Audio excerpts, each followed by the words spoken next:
अऊज़ु बिल्लाहि मिनश शैतानिर रजीम बिस्मिल्लाहिर रहमानिर रहीम। आज का अभी जो हमारा टॉपिक है वो है ट्रायंगल लॉ ऑफ फोर्सेस। ठीक है, इससे पहले हमने पैरेललोग्राम लॉ ऑफ फोर्सेस पढ़ी। ठीक है, अभी इस लेक्चर का कंटिन्यूस है और इस हिस्से में हम ट्रायंगल लॉ ऑफ फोर्सेस के बारे में पढ़ेंगे। ये क्या कहता है हमारे पास, if two forces acting at a point are represent in magnitude and direction by the two adjacent sides of a triangle taken in order, then the closing side of the triangle taken in reversed order represent resultant of the force in magnitude and direction।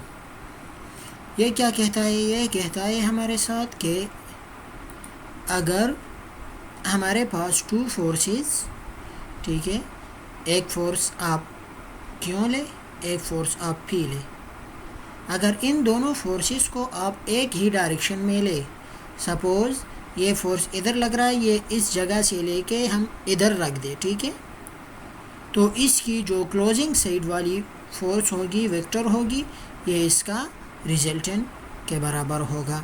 ठीक है, जब हमारे पास दो forces एक triangle के दो side represent करेंगे तो तीसरा जो साइड होगा वो उसके रिवर्स्ड ऑर्डर में अगर हम लिख दें तो इसको हम इसका रिजल्टेंट कहेंगे। ठीक है, by head to tail rule हम क्या करते हैं, इस फिगर को देखें, फोर्सेस वेक्टर P ये वाला एंड वेक्टर Q ये वाला, ठीक है, एक्ट एन एंगल थीटा, एक एंगल के साथ लग रहा है, जो एंगल है हमारे पास वो है theta. In order to find the resultant of the vector P and vector Q, we apply head to tail method to construct a triangle। अगर हम इनको हल करेंगे तो किस तरह हल करेंगे, हम इसको इस तरह हल करेंगे कि हम इस पे head to tail rule apply करेंगे। हेड टू टेल रूल में हमारे साथ क्या होता है कि फर्स्ट वेक्टर के हेड से सेकंड वेक्टर का टेल स्टार्ट होगा। फर्स्ट वेक्टर हमारे पास P है तो इसके हेड से सेकंड वेक्टर Q का टेल हमारे साथ स्टार्ट होता है, और इसकी रिजल्टेंट क्या कहते हैं कि लास्ट वेक्टर के टेल से स्टार्ट होगा और आखिरी वेक्टर के हेड पे ख़त्म होगा। तो इसी तरह ये हेड टू टेल रूल की मदद से हमने एक ट्रायंगल बना दी। इस फिगर में अगर हम देखें OA and AB represent vector P and vector Q। OA हमारे पास ये जो है ये P रिप्रेजेंट करता है और AB हमारे पास वेक्टर Q रिप्रेजेंट करता है। The closing side of OB of the triangle taken in the reversed order to represent the resultant vector R of the force vector P and Q। इसका जो closing side है वो हमने reverse order में ली है, मतलब इसके हेड से इसका टेल स्टार्ट होता है लेकिन ये रिवर्स ऑर्डर में है, इसके हेड पे हेड है और उसके टेल पे इधर टेल है। ठीक है, तो ये रिवर्स ऑर्डर में हमने ली है और इसको हमने R वेक्टर या रिजल्टेंट का नाम दिया है। The magnitude and direction of vector R can be found by using sine and cosine law of triangle। इसकी जो मैग्नीट्यूड है और डायरेक्शन है वो हम साइन और कोसाइन लॉ से फाइंड कर सकते हैं। मैंने नीचे एक्सप्लेन की है, इधर एक्सप्लेनेशन है इसकी। हमारे पास ये एक ट्रायंगल है P, Q और R। हम ये P वेक्टर को और आगे बढ़ाते हैं और इधर से हम एक परपेंडिकुलर लाइन ड्रा करते हैं। इधर भी हमारे पास एक दूसरा ट्रायंगल बन जाता है जिसको हम ABC का नाम देते हैं, और इधर थीटा हमारे पास है। ठीक है, इधर भी थीटा है पाई, इधर भी थीटा। आपको पता है कि R हमारे पास किसके बराबर होते हैं, आमतौर पर P प्लस Q के बराबर होता है। ठीक है, resultant from triangle OCD, triangle OC and B, अगर हम OB स्क्वायर लें, हाइपोटेन्यूज का स्क्वायर इज इक्वल टू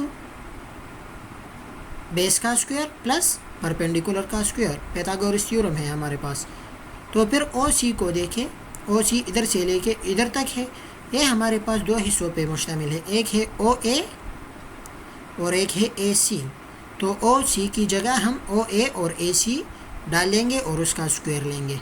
ठीक है, इसी तरह BC अपने जगह पे रह जाएगी और उसका स्क्वायर लेंगे। इसको हम इक्वेशन 1 का नाम दे देते हैं। अभी हम दूसरा ट्रायंगल देखते हैं ए सी बी, ठीक है। और अभी इनके अंदर जो साइन और काज साइड है वो हम फाइंड करेंगे। अभी हम ये ट्रायंगल देखेंगे ए सी बी। हमको पता है कि cos थीटा हमारे पास किसके बराबर होते हैं, perpendicular curly brown here base by hypotenuse के। cos थीटा अगर हम लेंगे इसका तो ये ए सी डिवाइड बाय ए बी के बराबर होगा, ठीक है। तो इधर हमने लिए ए सी डिवाइड बाय ए बी को दोनों साइड पे मल्टीप्लाई करें तो ये हमारे पास इधर से कट जाएगा, इधर ए बी आ जाएगी, तो ए सी हमारे पास बराबर हो जाएगी ए बी cos थीटा का। ए बी हमारे पास बराबर है, ये देखिए ये ए बी हमारे पास क्यों के बराबर है, ठीक है। तो हमने इसकी जगह क्यों पुट कर दी, और A C is equal to A B cos theta. A B हमारे पास क्यों के बराबर है तो क्यों हमने पुट कर दी, तो क्यों cos थीटा के बराबर हो गई।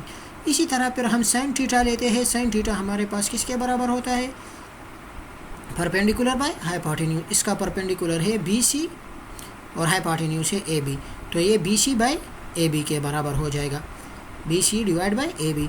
फिर इसी तरह दोनों साइड ए बी मल्टीप्लाई करेंगे तो इधर से कट जाएगी, ए बी इधर आ जाएगी, तो इधर मैंने लिखी है B C is equal to A B sine theta. फिर ए बी हमारे पास इधर आ गई, ए बी हमारे पास क्यों के बराबर है, ये देखिए ए बी हमारे पास क्यों के बराबर है, तो इधर भी हमने क्यों पुट कर दी, तो हमारे पास ए सी और बी सी की वैल्यू आ गई। हमारे पास ये वैल्यू भी आ गई और हमारे पास ये वैल्यू भी आ गई। अब हम क्या करेंगे, ए सी और बी सी की वैल्यू हम इक्वेशन 1 में पुट करेंगे, ठीक है। ये हमारे पास ए सी की वैल्यू अगर हम इधर पुट करें तो इक्वेशन 1 हमारे पास क्या है, ओ ए प्लस ए सी की जगह पर हम क्यों cos थीटा पुट करेंगे और ओ ए हमारे पास बराबर है पी का, ये देखिए ओ ए ये बराबर है पी का, तो ओ ए की जगह हम पी पुट करेंगे और ए सी की जगह हम क्यों cos थीटा पुट करेंगे, ठीक है। ये देखिए इधर हमने पुट कर दी है पी प्लस क्यों cos थीटा। इसी तरह बी सी की जगह हमने पुट कर दी क्यों साइन थीटा, और स्क्वायर है सबका, ए सी हमारे पास रिजल्टेंट के बराबर है, आर के बराबर है, ये देखिए। तो इधर हमने आर पुट कर दी, ओ बी हमारे पास आर के बराबर है ओ बी, तो ओ बी की जगह हमने आर पुट कर दी, ओ सी की जगह हमने पी और क्यों cos थीटा पुट कर दी, और इधर हमने क्यों साइन थीटा पुट कर दी। इसका स्क्वायर रूट लेंगे तो स्क्वायर रूट लेने के बाद ये हमारे पास आर से स्क्वायर हट जाएगा और इधर ये आ जाएगा। इधर हमने जो है मतलब जो A plus B whole square formula है इस पे अप्लाई की है, और इधर से हमारे पास ये A square plus 2ab plus B square आ गई और ये अपनी जगह पे आ गई है, ठीक है। फिर इधर से हम इसका स्क्वायर रूट लेंगे, स्क्वायर रूट लेने के बाद इसकी जो रिजल्टेंट है या मैग्नीट्यूड है वो हमारे पास पी स्क्वायर प्लस 2p क्यों cos थीटा प्लस क्यों स्क्वायर के बराबर आ जाएगी, ठीक है। इधर भी क्यों स्क्वायर है हमारे पास, इधर भी क्यों स्क्वायर है, ये हम कॉमन लेंगे, cos square theta plus sin square theta हमारे पास 1 के बराबर है, इसी वजह से इधर सिर्फ क्यों स्क्वायर आ गया है, ठीक है। तो ये हमारे पास इसकी मैग्नीट्यूड आ गई। अगर हम इसकी डायरेक्शन पे जाए तो डायरेक्शन हम जब भी लेते हैं तो इसको टेंजेंट से हम फाइंड करेंगे। तो इस साइड पे अगर हम टेंजेंट थीटा इस ट्रायंगल का मालूम करें तो किसके बराबर है, perpendicular by base, perpendicular by base. तो परपेंडिकुलर बाय बेस हमने इधर टेंजेंट के लिए पुट कर दी है, ठीक है, B C divide by O C. फिर ओ सी हमारे पास ओ ए और ए सी के बराबर है, फिर इन दोनों की वैल्यूज़ हमने पुट कर दी, फिर इसके टेंजेंट इस साइड पे लेके उसकी इन्वर्स ली है, इसी तरह इसकी डायरेक्शन हमारे पास आ गई है, ठीक है। सिंपल वैल्यू पुट की है, कोई भी इसमें मुश्किल नहीं है। अगर कोई क्वेश्चन हो तो काइंडली आप पूछ सकते हैं, ठीक है। अस्सलामु अलैकुम व रहमतुल्लाह।